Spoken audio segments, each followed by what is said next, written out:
छठा अध्याय। धूम्रलोचन वध। महर्षि मेधा ने कहा, देवी की बात सुनकर दूत क्रोध में भरा हुआ वहां से असुरेंद्र के पास पहुंचा और सारा वृतांत उसे कह सुनाया। दूत की बात सुन असुरेंद्र के क्रोध का पारावर न रहा और उसने अपने सेनापति धूम्रलोचन से कहा, धूम्रलोचन, तुम अपनी सेना सहित शीघ्र वहां जाओ और उस दुष्टा के केशों को पकड़कर उसे घसीटते हुए यहाँ ले आओ। यदि उसकी रक्षा के लिए कोई दूसरा खड़ा हो, चाहे वह देवता, यक्ष अथवा गंधर्व ही क्यों न हो, उसको तुम अवश्य मार डालना। महर्षि मेधा ने कहा। शुंभ के इस प्रकार आज्ञा देने पर धूम्रलोचन 7,000 राक्षसों की सेना को साथ लेकर वहां पहुंचा और देवी को देख ललकार कर कहने लगा, निनिस्फरी, तो अभी शुंभ और निशुंभ के पास चल।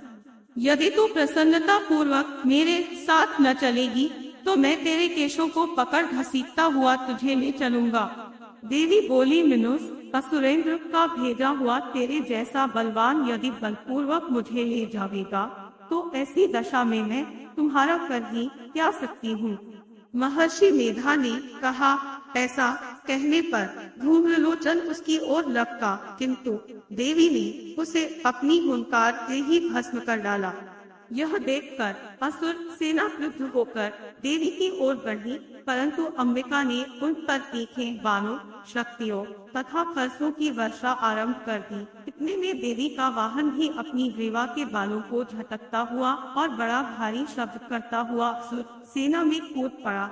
उसने कई असुर अपने पंजों से, कई अपने जबड़ों से और कई को धरती पर पटककर अपनी दाहों से घायल करके मार डाला। उसने कई असुरों के अपने नख से पेट फाड़ डाले और कई असुरों का तो केवल थप्पड़ मारकर सिर धड़ से अलग कर दिया। कई असुरों की भुजाएं और सिर तोड़ डाले और गर्दन के बालों को हिलाते हुए उसने कई असुरों को पकड़कर उनके पेट फाड़कर उनका रक्त पी डाला। इस प्रकार देवी के उस महाबलवान सिंह ने क्षणभर में असुर सेना को समाप्त कर दिया। शुंभ ने जब यह सुना कि देवी ने धूम्रलोचन असुर को मार डाला है और उसके सिंह ने सारी सेना का संहार कर डाला है, तब उसको बड़ा क्रोध आया। उसके मारे क्रोध के ओठ फड़कने लगे और उसने चंड तथा मुंड नामक महाअसुरों को आज्ञा दी है, चंड, हे मुंड, तुम अपने साथ एक बड़ी सेना लेकर वहां जाओ और उस देवी के बाल पकड़कर उसे बांधकर तुरंत यहाँ ले आओ। यदि उसको यहाँ लाने में किसी प्रकार का संदेह हो तो अपनी सेना सहित उससे लड़ते हुए उसको मार डालो और जब वह दुष्टा और उसका सिंह दोनों मारे जावे तब भी उसको बांधकर यहाँ ले आना।